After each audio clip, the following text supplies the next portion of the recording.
کیا سگریٹ پینے سے وضو ٹوٹ جاتا ہے؟ نہیں ٹوٹتا، نسوار لگانے یا گٹکا کھانے سے وضو ٹوٹ جاتا ہے؟ نہیں ٹوٹتا۔ کیا عورت کو ہاتھ لگ جائے یعنی ٹچ ہو جائے تو کیا وضو ٹوٹ جاتا ہے؟ حنفیوں کے نزدیک وضو نہیں ٹوٹتا، کیا گالی دینے یا گانے سننے سے وضو ٹوٹ جاتا ہے؟ نہیں ٹوٹتا۔ کیا بغیر وضو مسجد میں داخل ہو سکتے ہیں؟ جی ہاں، داخل ہو سکتے ہیں، کیا کپڑے تبدیل کرنے سے وضو ٹوٹ جاتا ہے؟ نہیں ٹوٹتا۔ کیا ایک ہی وضو سے 5 نمازیں ادا کر سکتے ہیں؟ بالکل کر سکتے ہیں اگر واقعی اس کا وضو قائم ہے تو۔ جو وضو کی حالت میں انتقال کر جائے تو کیا اسے شہید کہا جائے گا؟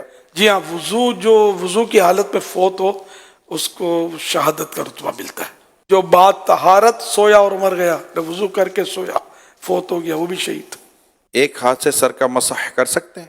ہو جائے گا۔ مسئلہ سر کا مسح کیسے کرنا چاہیے؟ سنت تو یہ ہے کہ جیسے کہ دونوں ہاتھ تر ہیں اور سیدھے یہ ہاتھ ملا کے اس طرح لے جائیں کہ ہر بال جو ہے یہ اس پر تری پہنچے پانی کی، سر کے جتنے بال ہیں نا یہ ظاہر ان سب کے اوپر آ جائے، یہ سنت ادا ہو گئی۔ اور چوتھائی سر کا مسا جو ہے یہ فرض ہے۔ گوشت کھانے کے بعد کیا دوبارہ وضو کرنا چاہیے؟ گوشت کھانے سے وضو نہیں ٹوٹتا۔ اونٹ کا گوشت کھایا تو مستحب ہے کہ وضو کر لے، وضو ٹوٹتا نہیں اس سے بھی۔ وضو کے دوران منہ، ہاتھ یا پاؤں ایک بار دھویا تو کیا وضو ہو جائے گا؟ وضو ہو جائے گا، سنت چھٹی، کیا ناخن کاٹنے سے وضو ٹوٹ جاتا ہے؟ نہیں ٹوٹتا۔ شیشے کے سامنے کھڑے ہو گئے تو وضو ٹوٹ جائے گا؟ آئینہ دیکھنے سے وضو نہیں ٹوٹتا۔ وضو کے بعد دعا پڑھنے کی کوئی فضیلت ہے؟ حدیث پاک میں جس نے اچھی طرح وضو کیا اور کلمہ شہادت پڑھا اس کے لیے جنت کے 8 دروازے کھول دیے جاتے ہیں، جس سے چاہے اندر داخل ہو۔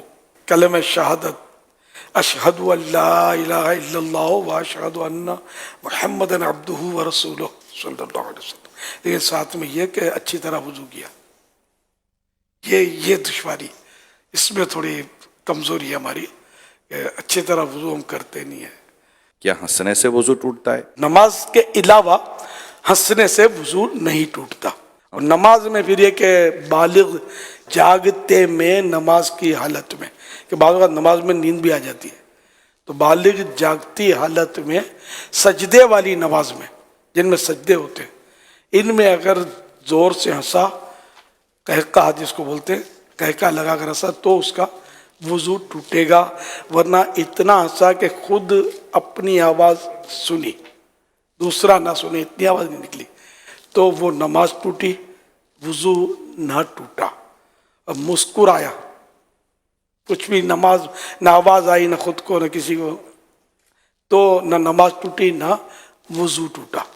بھئی جتنے سوالات ہوئے جس میں آپ نے فرمایا وضو نہیں ٹوٹتا، لیکن اب اگر کچھ ایسے معاملات ہیں جیسے قہقہ لگانا یا گالی بکی کسی نے یا جو ہے وہ عورت کو ہاتھ ٹچ ہو گیا تو وضو اس کے بعد کر لینا یہ مستحب بھی ہے یا نہیں ہے؟ گالی دینا، غیبت کی، قہقہ لگانا، جھوٹ بولا تو یہ مستحب ہو جائے گا کہ وضو کر لے، اور توبہ تو ویسے ہی فرض ہے جو گناہ کیے ہیں اس پر۔